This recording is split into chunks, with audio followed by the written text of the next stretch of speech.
ஒரு மடமாகும் ஒருவனுமாகி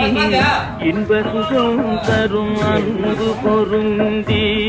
உணர்வு கலங்கி ஒழுகிய விந்து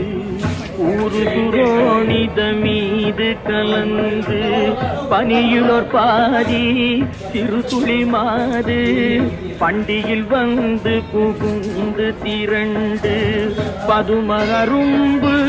கமடம் இதென்று பார்வைமை வாய் செவி கால்கைகள் என்ற